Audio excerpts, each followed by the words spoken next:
আসসালামু আলাইকুম, স্বাগত জানাচ্ছি আইটিভি সকালের সংবাদে। আপনাদের সঙ্গে রয়েছি আমি মারফি রহমান।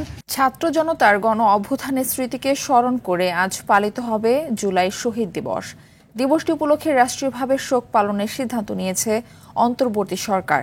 এদিন সব সরকারি, আধা সরকারি ও স্বায়ত্তশাসিত প্রতিষ্ঠান ও শিক্ষা প্রতিষ্ঠান সহ সব সরকারি বেসরকারি ভবন এবং বিদেশে বাংলাদেশ মিশনগুলোতে জাতীয় পতাকা অর্ধনমিত থাকবে। এছাড়া শহীদদের মাগফিরাতের জন্য দেশের সব মসজিদে বিশেষ দোয়া অনুষ্ঠিত হবে। অন্যান্য ধর্মীয় প্রতিষ্ঠানে তাদের আত্মার শান্তির জন্য বিশেষ প্রার্থনার আয়োজন করা হবে।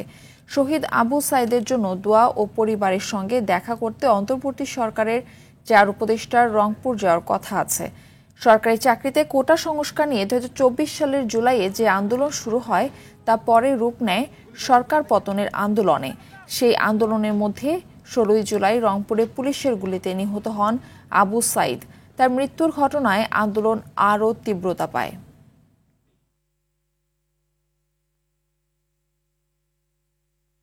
জুলাই শহীদদের স্বপ্ন বৈষম্যহীন দুর্নীতি ও স্বৈরাচার মুক্ত দেশ করতে সবাইকে ঐক্যবদ্ধভাবে কাজ করার আহ্বান জানিয়েছেন প্রধান উপদেষ্টা অধ্যাপক মোহাম্মদ ইউনূস। জুলাই শহীদ দিবস উপলক্ষে দেওয়া বাণীতে তিনি এই আহ্বান জানান। গণ অভ্যুত্থানে স্বৈরাচারের শৃঙ্খল থেকে জাতিকে মুক্ত করার আন্দোলনে আত্মোৎসর্গকারীদের স্মরণে প্রথমবারের মতো পালিত হচ্ছে জুলাই শহীদ দিবস। জুলাই শহীদদের প্রতি শ্রদ্ধা জানিয়ে অধ্যাপক মোহাম্মদ ইউনূস বলেন, জুলাই শহীদরা স্বপ্ন দেখেছিলেন একটি বৈষম্যহীন দুর্নীতি ও স্বৈরাচার মুক্ত নতুন রাষ্ট্র ব্যবস্থার। তাদের আত্মত্যাগের বিনিময়ে পাওয়া এই সুযোগকে কাজে লাগাতে সবাইকে এক হয়ে কাজ করতে হবে। প্রধান উপদেষ্টা তার বাণীতে উল্লেখ করেন, জুলাইয়ের চেতনাকে ধারণ করে নতুন বাংলাদেশের পথে দৃপ্ত পদভারে একযোগে সবাই এগিয়ে যাব। আজকের দিনে এই হোক আমাদের অঙ্গীকার।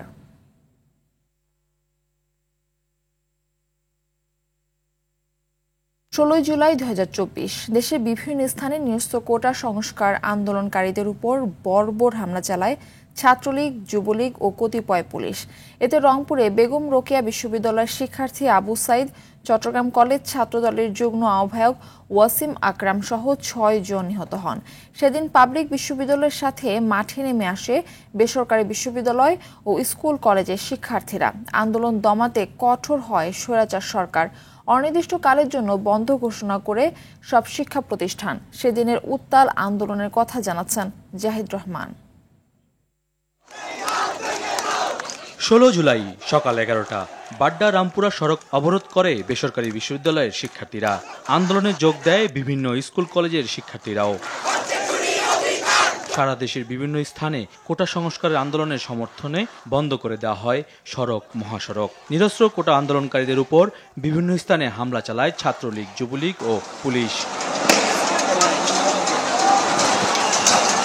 দুপুরে রংপুরে কোটা সংস্কারের দাবিতে আন্দোলনরত শিক্ষার্থীদের উপর নির্বিচারে গুলি চালায় পুলিশ।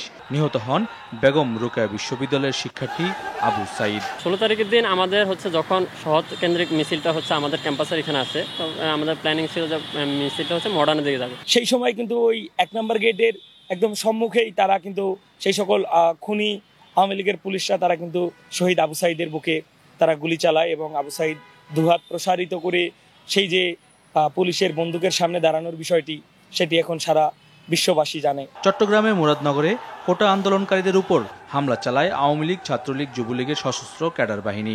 এই ঘটনায় চট্টগ্রাম কলেজের ছাত্র দলের ওয়াসিম সহ নিহত হন 3 জন। কাউকে বোঝানোর মতো ভাষা নেই আমার। তার এই কষ্ট যে তাকে মাঝপথে আমি হারিয়ে ফেলবো। শিক্ষার্থীদের উপর হামলার প্রতিবাদে নয়াপল্টনে বিক্ষোভ কর্মসূচি পালন করে জাতীয়তাবাদী ছাত্রদল। সন্ত্রাসী সংগঠন ছাত্রলীগের নেতাকর্মীদের ক্যাম্পাস থেকে বের করে দিয়ে ঢাকা আরিচা মহাসড়কে অবস্থান নেয় জাহাঙ্গীরনগর বিশ্ববিদ্যালয়ের সাধারণ শিক্ষার্থীরা। এদিন দুপুরে কেন্দ্রীয় শহীদ মিনারের সামনে জড়ো হন আন্দোলনরতরা। বিক্ষোভ কর্মসূচিতে যোগ দেন বিভিন্ন আবাসিক হলের ছাত্রীরাও। রাজধানী ঢাকা কলেজের সামনে সহিংসতায় মৃত্যু হয় 2 জনের। ঢাকার মহাখালীতে রেললাইন অবরোধ করে কোটা সংস্কার আন্দোলনকারী শিক্ষার্থীরা। এতে সারা দেশের সঙ্গে ঢাকার রেল যোগাযোগ বন্ধ হয়ে যায়। দুই পাশ থেকে, এই পাশ এবং এই পাশ থেকে শিক্ষার্থীরা এসে, ছাত্রদল এসে পুলিশ বক্সে হামলা করে। হামলা করার পরে তখন পুলিশের মনোবল ভেঙে যায়, তখন হচ্ছে ছাত্রলীগ যুবলীগ পিছনে ফুটতে শুরু করে, মার্ক করে ফেলে আমাকে। তো ছবিটা পাঠায় ওরা, ঠিক সেদিন হচ্ছে গিয়ে রাত 11:30 কাকরাইল মোড় থেকে আমাকে পুলিশ অ্যারেস্ট করে। বিকেলে পরিস্থিতি খারাপের দিকে গেলে ঢাকা, রাজশাহী, বগুড়া ও চট্টগ্রামে বিজিবি মোতায়েন করা হয়। কোটা সংস্কারে শিক্ষার্থীদের চলমান আন্দোলন দমাতে অনির্দিষ্টকালের জন্য বন্ধ ঘোষণা করা হয় সব শিক্ষা প্রতিষ্ঠান। জাহিদ রহমান, আরটিভি। বৈষম্যবিরোধী ছাত্র আন্দোলনের স্পট হিসেবে ঢাকার পাশাপাশি অন্যতম স্পট ছিল চট্টগ্রাম। 16 জুলাই 2024 আন্দোলনে উত্তাল হয়ে ওঠে বন্দর নগরী চট্টগ্রাম। রংপুরে আবু সাইদের শহীদ হওয়ার কিছুক্ষণ পরেই চট্টগ্রামেও ঘটে হৃদয় বিদারক ঘটনা। সন্ত্রাসীদের গুলিতে মুরাদপুরে সেদিন ঝরে পড়ে 3টি প্রাণ। ছাত্রলীগ, যুবলীগের গুলিতে ওই দিন আহত হয়ে শহীদ হন চট্টগ্রাম কলেজের সমাজবিজ্ঞান বিভাগের স্নাতক 3য় বর্ষের ছাত্র ওয়াসিম আকরাম, MES কলেজের ছাত্র ফয়সাল আহমেদ শান্ত ও দোকান কর্মচারী ফারুক। মুহূর্তে আন্দোলন তীব্র থেকে তীব্রতর হয়ে ওঠে। বুলেটের ভয় উপেক্ষা করে ছাত্র জনতা স্বৈরাচার শেখ হাসিনার পতনের এক দফা দাবিতে রাজপথে নেমে আসে। 16 শহর রেল স্টেশনে আসতেই ছাত্রলীগের সাবেক সাধারণ সম্পাদক রনি ও তার দলবল ওয়াসিমকে একা পেয়ে হত্যা করে।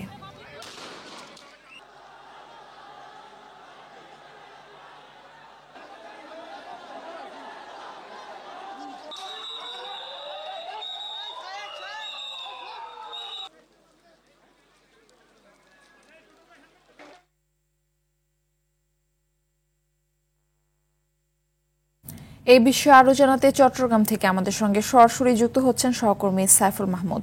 সাইফুল, গত বছরের এই দিনে যে 3 জন শহীদ হয়েছেন তাদের পরিবারের এখন কি অবস্থা? এই নিয়ে কোনো কি কর্মসূচি হচ্ছে চট্টগ্রামে? বিস্তারিত জানাবেন আমাদের।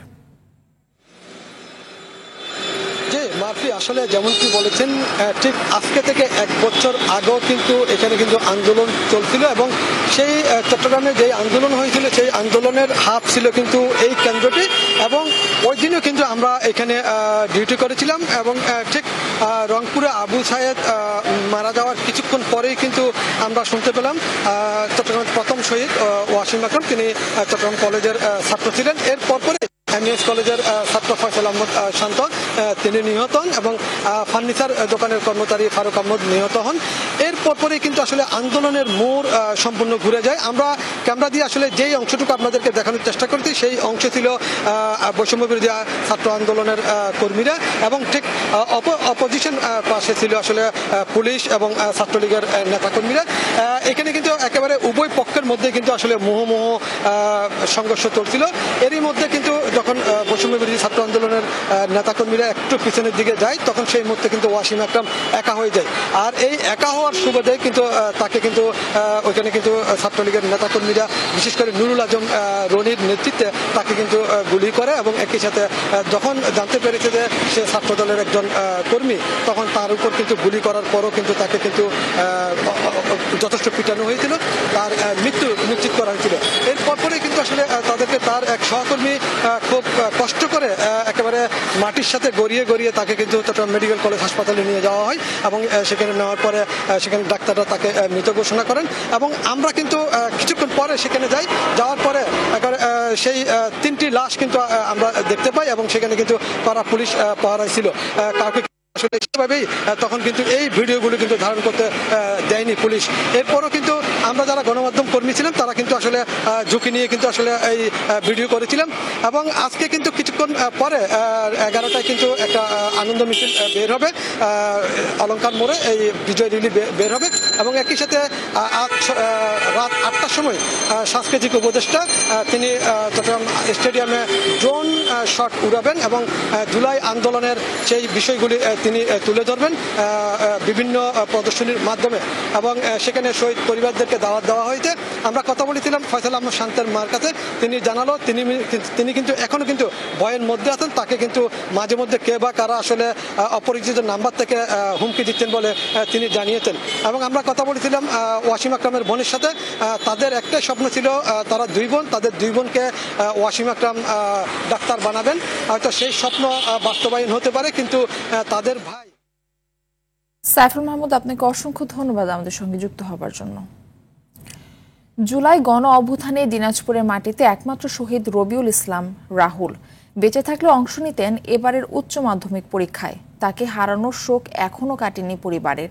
তাদের দাবি, গুলি লাগার পর হাসপাতালে নিয়ে গেলে চিকিৎসকদের অবহেলার শিকার হন রাহুল। দিনাজপুর থেকে আনিস হোসেন দুলালের পাঠানো তথ্যচিত্রে বিস্তারিত জানাচ্ছেন আব্দুল হামিদ। উত্তাল জুলাই আন্দোলনে রংপুরে আবু সাইদ শহীদ হলে ফ্যাসিস্ট সরকারকে উৎখাত করতে আরও অনেকের মতো রাজপথে নামেন দিনাজপুরের রবিউল ইসলাম রাহুল। 4 জুলাই শহরের জজ আদালতের সামনে পুলিশের ছোড়া টিয়ার শেলে আঘাত পান তিনি। চিকিৎসা নিতে দিনাজপুর মেডিকেল কলেজ হাসপাতালে গেলে ফিরিয়ে দেন ডাক্তাররা। 9 জুলাই তার মৃত্যু হয়। সন্তানকে হারিয়ে পাগল প্রায় মা। ছোট সন্তান মা ভাত খাইছেন না নাই খান, মা ডাকো দে না বাবু, কইব টাকা পয়সা তো করে না বা। সন্তানের খুনিদের বিচার দেখতে চান বাবা। ওই আবু সাইদের মারা যাওয়া শুনিয়া কথা, না বাবা এই বাড়িতে বসে থাকা যাবে না, আমার মিছিলে যাইতেই হবে। 4টার দিক তখন ফোন আসলো, ফোন আসিয়া আমাকে মন্যজন ফোন করি বললো এরকম আপনার ছেলেকে গুলি করা হয়েছে। ফ্যাসিস্ট সরকারের বাম ডান হাত যেগুলো আছে সবগুলা যেন পুরাপুরি নিয়ন্ত্রণের কন্ট্রোলে নিয়ে এসে তাদের বিচার করা হয়। তার এমন করুণ মৃত্যু এখনো মানতে পারছেন না সহপাঠীরাও। আমরা সবাই একসাথে খেলাধুলা করছিলাম, ছোট থেকে বড় হয়েছে ওর সাথে করছি। আউটসাইড থেকে আমি যখন গোসল করাই, ওর সম্পূর্ণ শরীরটা মানে জর্জরিত হয়ে গেল গুলি এতে। সবসময় পরিবারটির পাশে থাকার আশ্বাস উপজেলা নির্বাহী কর্মকর্তার। সন্তান হারানোর কষ্টটা তো নির্মূল করা যায় না, তারপরে তাদের পাশে থেকে যতটুকু সান্ত্বনা দেওয়া যায় সেটুকু কাজটুকু আমরা করছি। রাহুলের যে কবরটা, সেখানে যাতে তার স্মৃতিচিহ্নটুকু থাকে, সরকারিভাবে আমরা সেই উদ্যোগ গ্রহণ করছি। শুধু পরিবারই নয়, শহীদ রাহুলের হত্যাকারীদের দ্রুত বিচার নিশ্চিতের দাবি এলাকাবাসীরও। আব্দুল হামিদ, RTV। দেশ গড়তে জুলাই পদযাত্রার অংশ হিসেবে সকালে গোপালগঞ্জে আসছেন এনসিপির শীর্ষস্থানীয় নেতৃবৃন্দ। এই উপলক্ষে স্থানীয় নেতৃবৃন্দের পক্ষ থেকে সর্বাত্মক প্রস্তুতি চলছে। বেলা 11:30টায় জেলা সদরের পৌর পার্কের উন্মুক্ত মঞ্চে দলের জেলা কমিটির আয়োজনে অনুষ্ঠিত হবে সভা। এনসিপির কেন্দ্রীয় নেতৃবৃন্দ স্থানীয় নেতাকর্মীদের সঙ্গে মতবিনিময় করবেন এবং জুলাই অভ্যুত্থানে শহীদ পরিবারের সদস্যদের সঙ্গে সাক্ষাৎ করবেন। গোপালগঞ্জের কর্মসূচি শেষ করে তারা মাদারীপুরের উদ্দেশ্যে রওনা হবেন। এই সফরে অংশ নেবেন এনসিপির আহ্বায়ক নাহিদ ইসলাম, সদস্য সচিব আখতার হোসেন, মুখ্য সংগঠক হাসনাত আবদুল্লাহ, মুখ্য সংগঠক সার্জিস আলম, সিনিয়র যুগ্ম সদস্য সচিব সামান্তা শারমিন ও তাসনিম জারা এবং সিনিয়র মুখ্য সমন্বয়ক নাসির উদ্দিন পাটোয়ারি।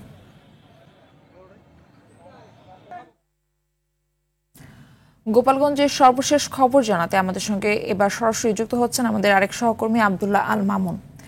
মামুন, গোপালগঞ্জের জুলাই পদযাত্রা নিয়ে সর্বশেষ কি কি তথ্য আপনার কাছে রয়েছে জানাবেন।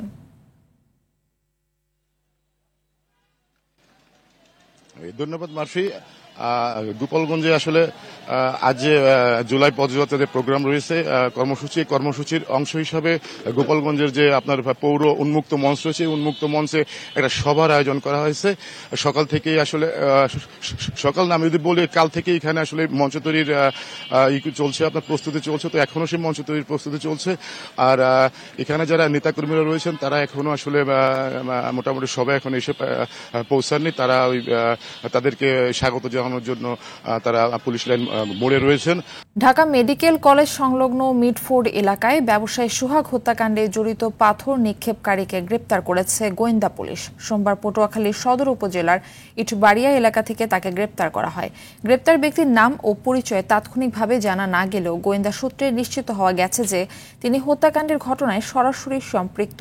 ভাইরাল হওয়া ছবি বা ভিডিওতে পাথর নিক্ষেপকারী ব্যক্তি তিনি হবেন বলেও ধারণা করা হয়েছে। সোমবার ভোরে পটুয়াখালীর সদর উপজেলার ইটবাড়িয়া এলাকা থেকে তাকে ঢাকার একটি টিম গ্রেপ্তার করেছে বলে জানিয়েছেন পটুয়াখালীর অতিরিক্ত পুলিশ সুপার সাজিদুল ইসলাম।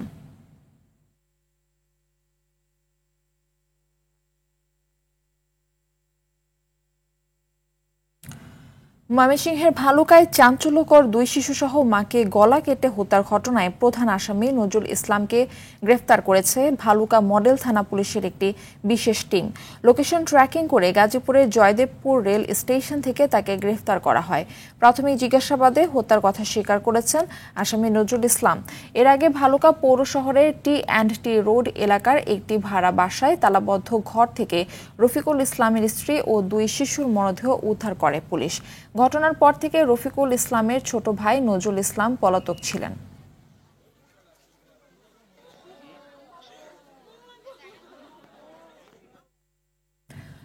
এক সপ্তাহে টানা বৃষ্টির কারণে বেনাপোলের বিভিন্ন স্থানে দেখা দিয়েছে জলাবদ্ধতা। পানিবন্দী হয়ে পড়েছে সদর উপজেলার 2 শতাধিক পরিবার। অন্যদিকে নোয়াখালীর মেহেরপুরে টানা বৃষ্টি ও উজানের পানিতে সৃষ্ট জলাবদ্ধতায় উপজেলার 9টি ইউনিয়নের বিভিন্ন এলাকা প্লাবিত হওয়ায় দুর্ভোগ বেড়েছে স্থানীয়দের। জনদুর্ভোগ কমাতে প্রয়োজনীয় পদক্ষেপের আশ্বাস প্রশাসনের। প্রতিনিধিদের পাঠানো তথ্যচিত্রে বিস্তারিত জানাচ্ছেন আবরার মাহি। লক্ষ্মীপুরে গেল কয়েকদিনের টানা বর্ষণে ডুবে গেছে বসতবাড়ি, ফসলি জমি ও রাস্তাঘাট। গেলবারও একই কারণে ফসল উৎপাদন করা সম্ভব হয়নি। এবারও চাষাবাদ নিয়ে হতাশায় কৃষকরা। হাজার হাজার টাকা আমরা শেষ করিয়া দিছি। আমার সম্পূর্ণ জাল আসান্তি সব পানির ভিতরে, কাজকর্ম করতে আর না, সব ডুবি ডাবি গেছে। আমরা যে সব দিনে হানি নিতে বসে যাই আর রাস্তার পানি। এখানকার প্রভাবশালীরা খাল দখল করে নিয়েছে, যার কারণে এই খালের উপর অনেকগুলা দোকানপাট তৈরি হয়েছে। দ্রুত অবৈধ স্থাপনা উচ্ছেদ করতে পারলেই এই সমস্যা কেটে যাবে বলে জানিয়েছেন এই কর্মকর্তা। মানুষ তার বাড়ি ঘরে যাওয়ার জন্য কিছু রাস্তা করছে, খালটা দখল করে। মেইন যে আমার ক্যানেলটা আছে, অবদা খাল অথবা সংলগ্ন যে খাল আছে, খালের সাথে সংযোগ করে দেওয়া যায় তাহলে পানিটা বের হয়ে যায়। নোয়াখালী সেনবাগে বৃষ্টি কমলেও উপজেলার গ্রামীণ সড়কগুলো এখনও পানির নিচে। ভয়াবহ বন্যার আশঙ্কায় আতঙ্কিত এলাকাবাসী। দ্রুত পানি নিষ্কাশনের দাবি তাদের। মানুষের চলাচলে খুব কষ্ট, গাড়ি ঘোড়া রোডও খারাপ হয়েছে, পানির কারণে রোড ঘাটও ক্ষতি হয়েছে। পথটা করে বন্ধ করে রেখেছে, পানি নামলে আগে এদিকে আমরা রাস্তাঘাট শুকিয়ে যেত, আমরা পানিবদ্ধ উঠেছি। আমি প্রশাসনের কাছে আবার আমারও দূরে যাবে জানাবো যে অনতিবিলম্বে এইসব নালা খালাগুলো পরিষ্কার করে পানি নিষ্কাশনের ব্যবস্থা করে দেওয়া হোক। ক্ষতিগ্রস্ত এলাকা পরিদর্শন করে প্রয়োজনীয় ব্যবস্থা নেওয়ার আশ্বাস প্রশাসনের। অবৈধ স্থাপনা যেগুলো খালের উপরে আছে এবং পানি প্রবাহে বাধা সৃষ্টি করছে, সেগুলো সেনাবাহিনী সহ পুলিশ ও অন্যান্য সংস্থার সহায়তায় আমরা সেগুলো উচ্ছেদ করেছি। আমরা আমাদের কার্যক্রম চলমান রেখেছি। আবরার মাহি, RTV। প্রথমবারের মতো প্রায় 5000 বাংলাদেশি হাজিকে হজ শেষে বেঁচে যাওয়া টাকা ফেরত দিচ্ছে সরকার। বাড়ি ভাড়া ও অন্যান্য সেবায় খরচ কম হওয়ায় মোট 8,28,90,000 টাকা ফেরত দেওয়া হচ্ছে। ধর্মোপদেষ্টা ডক্টর ফম খালিদ হোসেন জানান, এবারের হজ ব্যবস্থাপনায় তেমন অভিযোগ পাওয়া যায়নি, যা পূর্ববর্তী বছরগুলোর তুলনায় বড় সাফল্য। অভিযুক্ত এজেন্সিগুলোর বিরুদ্ধে আগে ব্যবস্থা নেওয়ায় এর সুফল মিলেছে। এবার মৃত হাজির সংখ্যাও তুলনামূলকভাবে কম। এই পর্যন্ত 87,145 জন দেশে ফিরেছেন। এ সময় কোনো ফ্লাইট বিপর্যয়ও ঘটেনি। এবার নিচ্ছি হাইসেন্স সংবাদ বিরতি। ফিরে এসে আরো যা থাকছে।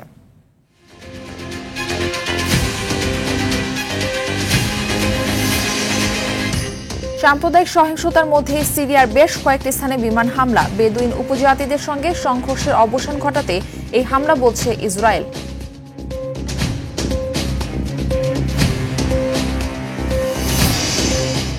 এবং সিরিজ জয়ের মিশনে আজ শ্রীলঙ্কার বিপক্ষে মাঠে নামছে বাংলাদেশ। 3 ম্যাচ টি20 সিরিজ খেলতে ঢাকায় পাকিস্তান।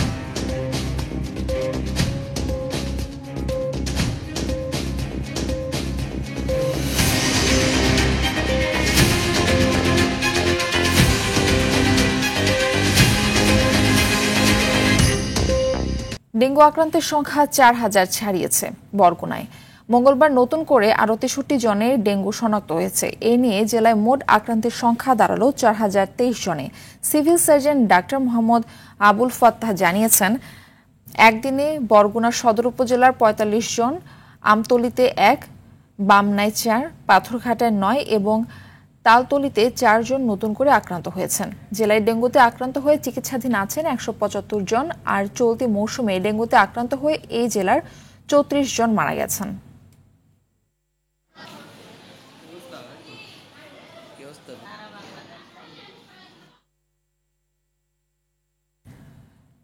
বরগুনার ডেঙ্গু পরিস্থিতি নিয়ে আরো জানাতে সরাসরি যুক্ত হচ্ছেন সহকর্মী মনির হোসেন কামাল। মনির, বরগুনাতে এই মুহূর্তে ডেঙ্গু রোগের অবস্থা কেমন দেখছেন এবং রোগীদের অবস্থা সম্পর্কেও জানাবেন। মারফি, বরগুনায় কিন্তু ডেঙ্গু আক্রান্ত রোগীর সংখ্যা একেবারেই কমছে না। প্রতিদিন 50-60 জন করে এখনও আক্রান্ত হচ্ছে। এই সংখ্যাটা কোনো দিন 100 অতিক্রম হয়ে যাচ্ছে এবং আপনি বলেছেন যে ইতিমধ্যে বরগুনায় 4000 ছাড়িয়েছে ডেঙ্গু রোগীর সংখ্যা এবং বরগুনায় ডেঙ্গু কিন্তু কিছুতেই নিয়ন্ত্রণ করা যাচ্ছে না। বিশেষ করে যে সময় বরগুনায় ডেঙ্গু আক্রান্ত শুরু হয়, বিশেষ করে আমাদের বিশেষজ্ঞরা বলেছেন যে বরগুনায় বৃষ্টির পানি ধরে রাখার কারণে এই ডেঙ্গু মশার উৎপাদন বেড়েছে এবং এই বৃষ্টির পানি ধরে যখন খোলা রাখা হয় তখন ডেঙ্গু মশা ডিম পাড়ে এবং সেখান থেকে লার্ভা তৈরি হচ্ছে, মশা তৈরি হচ্ছে। তবে এই ডেঙ্গু নিধনে প্রশাসনের কিন্তু তেমন কোনো উদ্যোগ নেই। বিশেষ করে বেশিরভাগ ইউনিয়ন বা পৌরসভায় জনপ্রতিনিধি নেই। এখানে প্রশাসকরা দায়িত্ব পালন করছেন অথবা ইউনিয়ন পরিষদের মেম্বাররা অতিরিক্ত দায়িত্ব পালন করছেন এবং কোথাও এই ডেঙ্গু নিধনে, মশা নিধনে কার্যকর কিন্তু পদক্ষেপ নেওয়া হচ্ছে না। বিশেষ করে স্প্রে একেবারে দেয়াই হচ্ছে না বলা চলে। নামে মাত্র কোথাও স্প্রে দেওয়া হচ্ছে এবং সেটাও শুধুমাত্র বরগুনা পৌরসভার মধ্যে সীমাবদ্ধ। ইউনিয়ন পর্যায়ে বা গ্রাম পর্যায়ে কেউ এই মশা নিধনে কোনো কার্যকর পদক্ষেপ গ্রহণ করছে না, যে কারণে বরগুনায় ডেঙ্গুর রোগীর আক্রান্তর সংখ্যা বাড়ছে এবং একই সাথে। ধন্যবাদ আপনাকে। সাম্প্রদায়িক সহিংসতার মধ্যে সিরিয়ার বেশ কয়েকটি স্থানে বিমান হামলা চালিয়েছে ইসরায়েল। মঙ্গলবার সিরিয়ার সুইদার বিভিন্ন স্থান এবং দেশটির সরকারি বাহিনীর উপর হামলা চালানো হয়। এ সময় বিমানবন্দর, সেনাবাহিনীর বহর, সেনাঘাঁটি ও দ্রুত সম্প্রদায়ের বিরুদ্ধে অভিযান চালানো বিভিন্ন সেনা দলকে লক্ষ্যবস্তু করা হয়।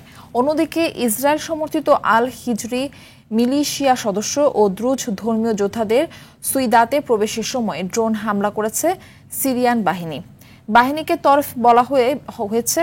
বেদুইন উপজাতিদের সঙ্গে সংঘর্ষের অবসান ঘটাতে এই হামলা চালানো হয়েছে। এদিকে সিরিয়ার সরকারি বাহিনীর উপর আক্রমণ বন্ধ করতে ইসরায়েলকে অনুরোধ করেছে যুক্তরাষ্ট্র, যদিও সিরিয়ার দ্রুত সম্প্রদায়ের সদস্যদের সুরক্ষা দিতে প্রতিশ্রুতি দিয়েছে ইসরায়েল। সুদানে শিশু, গর্ভবতী নারীসহ অন্তত 300 জনকে হত্যার অভিযোগ এনেছে দেশটির মানবাধিকার আইনজীবীদের একটি দল। দেশটির আধা সামরিক বাহিনী র্যাপিড সাপোর্ট ফোর্সেস বা RSF এর বিরুদ্ধে এই অভিযোগ করা হয়। উত্তর করদোফান রাজ্যের বিভিন্ন গ্রামে হামলা চালিয়ে এই আগুন ধরিয়ে তাদের হত্যা করা হয়। সুদানের পশ্চিমাঞ্চলে দেশটির সেনাবাহিনী ও RSF এর মধ্যে ভয়াবহ সংঘর্ষ চলছে। এর মধ্যে গেল সোমবার রাতে ইমার্জেন্সি ল ইয়ার্স নামের সংগঠনটি এক বিবৃতিতে এই অভিযোগ করে।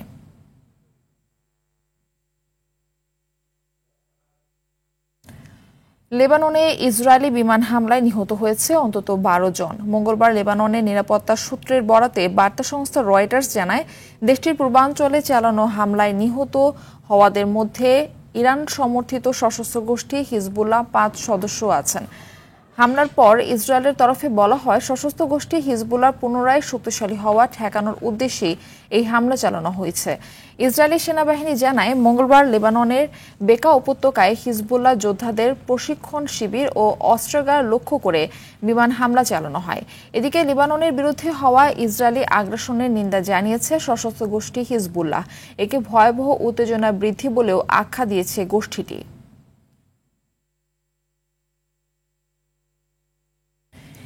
ইউরেনিয়াম সমৃদ্ধকরণ বন্ধের শর্তে যুক্তরাষ্ট্রের সঙ্গে কোনো আলোচনা নয় বলে ওয়াশিংটনকে সাফ জানিয়ে দিয়েছে তেহরান। সম্প্রতি ইরান ও যুক্তরাষ্ট্র পরমাণু কর্মসূচি নিয়ে কয়েক দফা আলোচনা করলেও চুক্তিতে পৌঁছানো যায়নি। আর এরই পরিপ্রেক্ষিতে তেহরান জানিয়েছেন, শান্তিপূর্ণ কাজে পারমাণবিক শক্তি ব্যবহারের অধিকার থেকে তারা কোনোভাবেই সরে আসবে না। আর ইরানের সর্বোচ্চ নেতা আয়াতুল্লাহ আলী খামেনির উপদেষ্টা আলী বেলায়েতি বলেছেন, সমৃদ্ধকরণ কার্যক্রম বন্ধের শর্তে কোনো আলোচনা নয়। যদিও ইরানের প্রেসিডেন্ট মাসুদ পেজেশকিয়ানও সম্প্রতি এক বিবৃতিতে বলেছেন, আলোচনার সব পথ খোলা আছে এবং ইরান সবসময় কূটনীতি ও গঠনমূলক আলোচনাকে সমর্থন করে। ভারী বৃষ্টিপাতে যুক্তরাষ্ট্রের নিউ ইয়র্ক ও নিউ জার্সি সহ বেশ কিছু এলাকায় আকস্মিক বন্যা দেখা দিয়েছে। এমন পরিস্থিতিতে নিউ জার্সিতে জরুরি অবস্থা ঘোষণা করেছেন গভর্নর ফিল মারফে। বৃষ্টিতে সৃষ্ট আকস্মিক বন্যার কারণে শহর দুটির বিভিন্ন জায়গায় যানবাহন আটকে যায়, বন্ধ হয়ে যায় সাবওয়ে লাইন। মূলত গেল কয়েকদিনের বৃষ্টিতে new York, new jersey, Pennsylvania এবং এর আশেপাশের অঞ্চলে আকস্মিক বন্যার সতর্কতা জারি করা হয়। বন্যার কারণে নিউ জার্সির কিছু বাস ও ট্রেন নির্ধারিত সময়ে গন্তব্যের উদ্দেশ্যে ছেড়ে যেতে পারেনি। এদিকে বন্যার পানিতে নিউ ইয়র্ক সিটির কিছু সাবওয়ে লাইন সম্পূর্ণ বন্ধ হয়ে যায়। যেগুলো সচল ছিল সেখানেও ট্রেনগুলো প্রচণ্ড বিলম্ব নিয়ে চলাচল করেছে। ফিলিস্তিনের অবরুদ্ধ গাজা উপত্যকায় ইসরায়েলি হামলায় নিহত হয়েছে আরও অন্তত 61 জন। নিহতদের মধ্যে 2 ত্রাণ প্রার্থীও আছেন। ফিলিস্তিনে কাজ করা জাতিসংঘের শরণার্থী সংস্থা UNRW এর দেয়া সতর্ক বার্তায় বলা হয়, অবরুদ্ধ উপত্যকাটিতে শিশুদের মধ্যে অপুষ্টির হার বেড়েই চলেছে। সংস্থার প্রধান জানিয়েছেন 2024 সাল থেকে গাজার প্রতি 10 শিশুর মধ্যে একজন অপুষ্টিতে ভুগছে। গাজায় অপুষ্টিতে মানবসৃষ্ট বলে আখ্যায়িত করেছে সংস্থাটি। এদিকে জাতিসংঘ বলছে, গেল মে মাসের শেষ থেকে ইসরায়েল ও যুক্তরাষ্ট্র সমর্থিত বিতর্কিত গাজা হিউম্যানিটেরিয়ান ফাউন্ডেশন GHF পরিচালিত ত্রাণ বিতরণ কেন্দ্রে সহায়তা নিতে গিয়ে প্রাণ হারিয়েছেন অন্তত 875 জন। আত্মবিশ্বাস ধরে রেখে শ্রীলঙ্কার বিপক্ষে টি-20 সিরিজ শেষ করতে চায় বাংলাদেশ। ম্যাচ পূর্ববর্তী সংবাদ সম্মেলনে এমনটি জানিলেন সিনিয়র সহকারী কোচ মোহাম্মদ সালাউদ্দিন। কলম্বোর রানা সিংহে প্রেমাদাসা ক্রিকেট স্টেডিয়ামে ম্যাচ শুরু হবে আজ বাংলাদেশ সময় সন্ধ্যা 7:30টায়। লঙ্কানদের বিপক্ষে প্রথম টি-20তে হারের পর দ্বিতীয় ম্যাচে দাপটে জয় নিয়ে সমতায় ফেরে বাংলাদেশ। সেই আত্মবিশ্বাসকে পুঁজি করে টি-20 সিরিজটা নিজেদের দখলে রাখতে চায় লিটন দাসের দল। বাংলাদেশের বিপক্ষে 3 ম্যাচ টি-20 সিরিজ খেলতে ঢাকায় এসেছে পাকিস্তান ক্রিকেট দলের প্রথম বহর। হযরত শাহজালাল আন্তর্জাতিক ক্রিকেট স্টেডিয়ামে সকালে অবতরণ করে পাকিস্তান দলের বেশিরভাগ ক্রিকেটার। বিকেলে আসবেন দলের বাকি সদস্যরা। আগামী 20 জুলাই সিরিজের প্রথম টি-20তে বাংলাদেশের মুখোমুখি হবে সালমান আগার দল। এরপর 22 জুলাই, দ্বিতীয় ও 24 জুলাই সিরিজের শেষ ম্যাচটি অনুষ্ঠিত হবে। সব ম্যাচ হবে মিরপুর শেরে বাংলা স্টেডিয়ামে। সকালের সংবাদ এই পর্যন্তই। মধ্যাহ্নের সংবাদ দুপুর 12টায় দেখার আমন্ত্রণ রইল। ধন্যবাদ সবাইকে।